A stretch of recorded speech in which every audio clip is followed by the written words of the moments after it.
So it is our second lecture of the chemical equilibrium. Define law of mass action.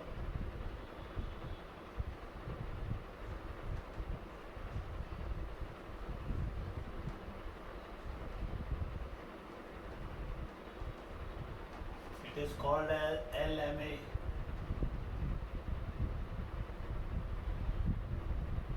What is law of mass action? Answer. The rate at which a substance reacts is directly proportional to its active mass,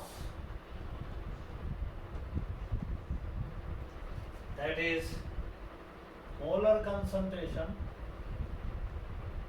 raised to power equal to number of its molecules taking part in reaction.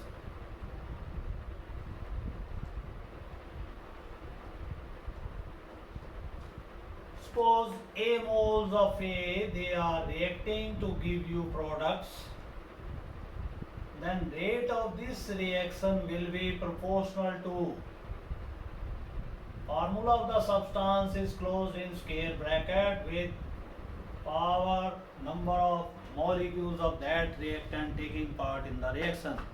This is our law of mass action and it is our rate of reaction.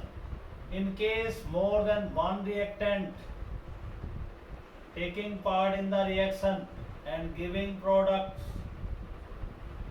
then rate of reaction will be proportional to the product of molar concentration of all the reactants with each concentration term raised to the power equal to number of their moles or molecules taking part in the reaction. This is called as rate of chemical reaction. So LMA for number of reactants,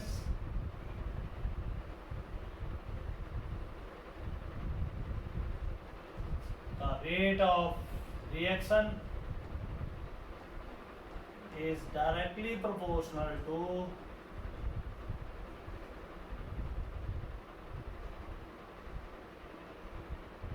the product of molar concentration of different reactants with each concentration term raised to the power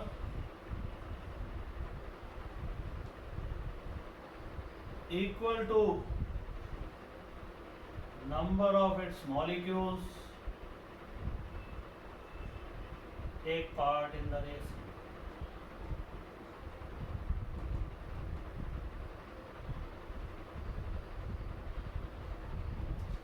This is called as rate of reaction in terms of law of mass action. Then we have the next question. Derive law of chemical equilibrium.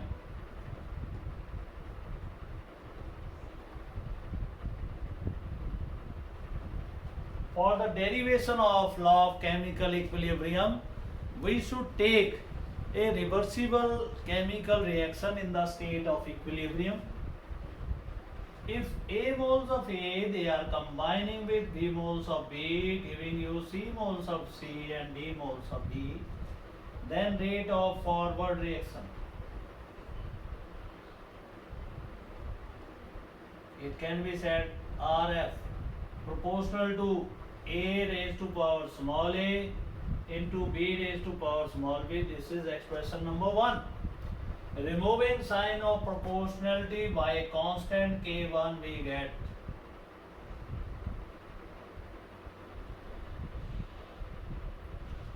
Then we have rate of backward reaction.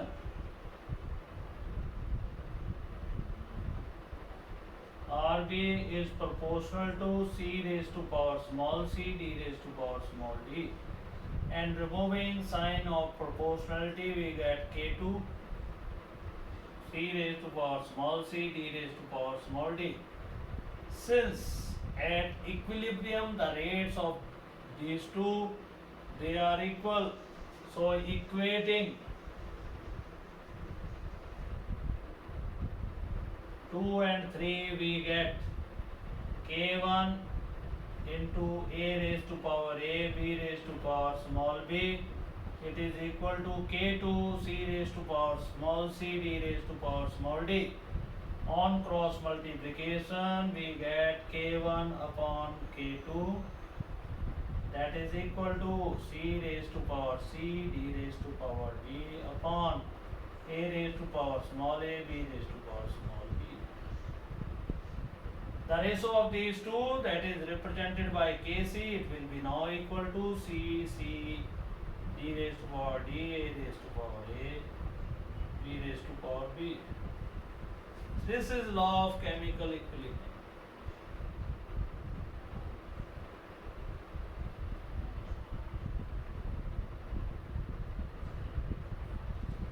Now how to define law of chemical equilibrium?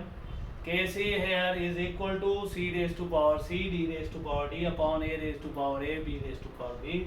This is called a law of chemical equilibrium. Now how we define this law? Let us give the definition of law of chemical equilibrium. So the definition of law of chemical equilibrium will be the ratio of the molar concentration of the product species to the molar concentration of the reactant species, that should be constant at the point of equilibrium. Or in other words, we can say when a reversible chemical reaction comes in the state of equilibrium, at that point the product of the molar concentration of the substances produced to the product of the molar concentration of the reactants, with each concentration term raised to the power equal to the number of their molecules taking part in the equilibrium, that is constant. So this is our law of chemical equilibrium.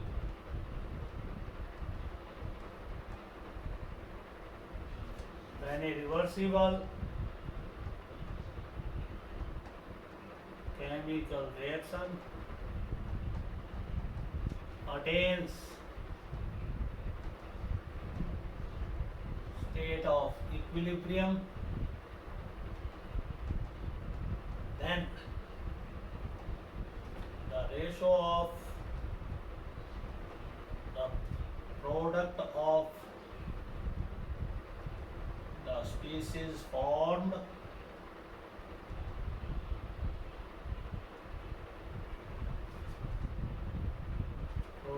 ratio of the molar concentration, product of molar concentration of the species formed to the product of molar concentration of reactants with each concentration term raised to the power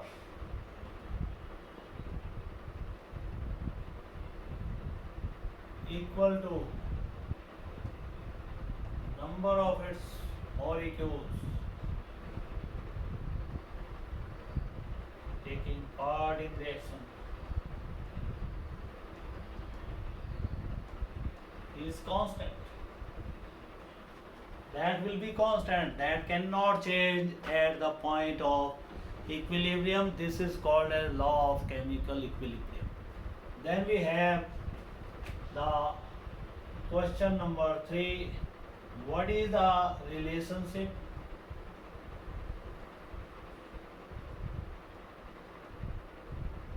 between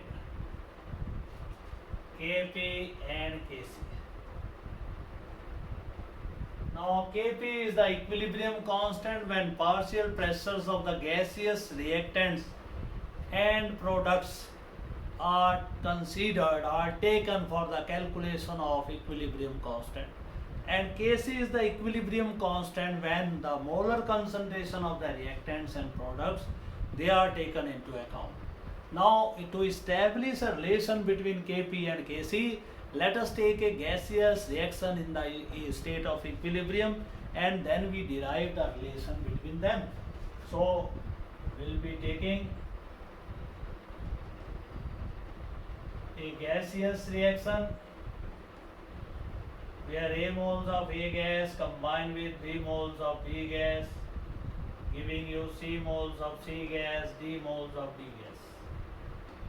In this case, we will find that Kp will be equal to partial pressure of C raised to power C, partial pressure of D raised to power small d, partial pressure of A raised to power small a, partial pressure of B raised to power small.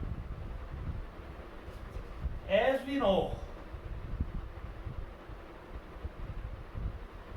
PV is equal to nRT or P is equal to N upon V RT and N upon V that is equal to C, so P will be equal to CRT. Now in place of P partial pressure we will be keeping the CRT factor here, so Kp will now become into CRT, C raised to power C is separated, RT will be combined, D raised to power D separated, A raised to power A separated, B raised to power B, then RT is combined here, it will be C plus D minus your A plus B,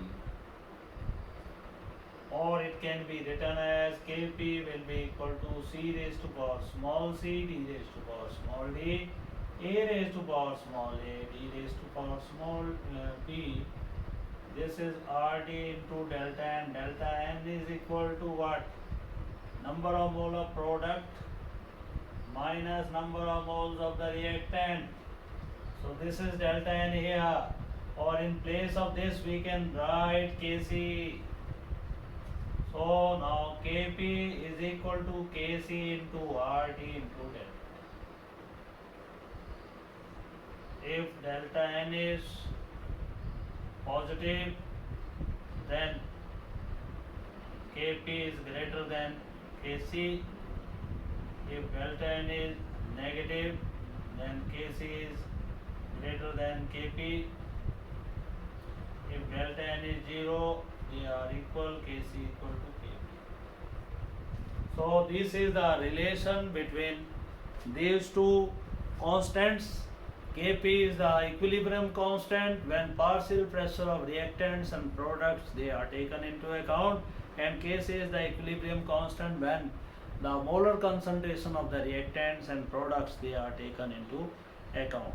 Then we come to what are homogeneous and heterogeneous equilibrium, as we saw in case of the chemical kinetics also in the 12th level.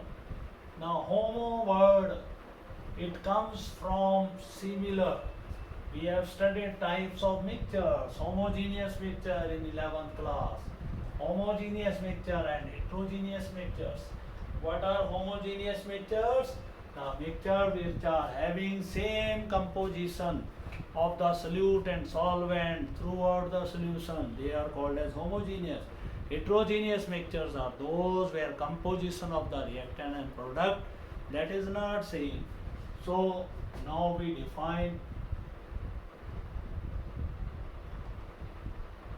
homogeneous and heterogeneous equilibrium.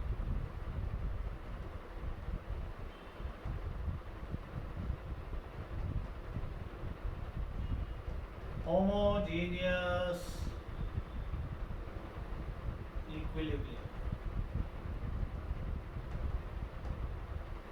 Homogeneous equilibrium is that equilibrium where the physical state of the reactant as well as that of product that remains same. For example, H2 gas combining with Cl2 gas giving you 2 HCl in the state of equilibrium. This will be called as homogeneous mixture. N2 gas combining with 3H2 gas to give you 2NH3 gas. This is a homogeneous mixture. Then we have the second definition, heterogeneous mixture or equilibrium. Here we will be dealing with equilibrium, not mixture. So when physical states of the reactants and product, they are not same. If catalyst is used, that is also not same. That will be called as heterogeneous equilibrium. For example, CaCO3 solid breaks up to give you CaO solid plus CO2 gas. So this equilibrium will be heterogeneous equilibrium because a physical state of the reactant is solid while the product, they are existing in both gaseous as well as in the solid state in this case. So this is regarding homogeneous and heterogeneous mixture. This is regarding our second lecture of the chemical equilibrium. Then we'll shift to third lecture of the chemical